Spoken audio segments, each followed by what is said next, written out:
వరుస TV షోలతో busy అయిపోతున్నటువంటి కుమారి aunty. ఇటీవల ఓ reel తో సోషల్ మీడియాలో బాగా పాపులర్ అయినటువంటి కుమారి ఆంటీ అందరికి తెలుసు. హైదరాబాద్ లోని ఓ ఏరియాలో మీల్స్ అమ్ముకుంటూ జీవనం సాగించే కుమారి ఆంటీ తన వద్ద నాన్ వెజ్ వంటల రేట్స్ తో కస్టమర్స్ తో ప్రేమగా మాట్లాడే విధానంతో బాగా పాపులర్ అయ్యారు.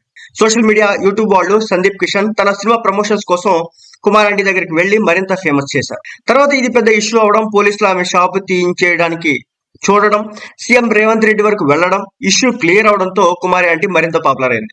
ఇక కుమారి ఆంటీ ఇంత పాపులర్ అవడంతో టీవీ షోలలోకి వస్తుందని, సినిమా ప్రమోషన్స్ లో వచ్చిన ఆశ్చర్యపోవసరం లేదని అంతా అనుకుంటున్నారు. అనుకున్నట్టే కుమారి ఆంటీ టీవీ షోలకు వచ్చేస్తుంది.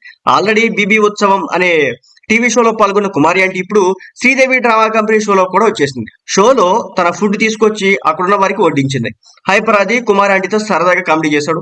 తాజాగా ఈ ఎపిసోడ్ కి సంబంధించినటువంటి ప్రోమోని రిలీజ్ చేశారు. దీంతో ఈ ప్రోమో వైరల్ గా మారింది. ఇది చూస్తుంటే కుమారి ఆంటీ మరిన్ని టీవీ షోలో రావచ్చు, బిగ్ బాస్ కూడా వెళ్ళొచ్చు, సినిమాల్లో కూడా కనపడొచ్చు, బిజినెస్ మరింత పెరిగిందని కామెంట్స్ కూడా చేస్తున్నారు.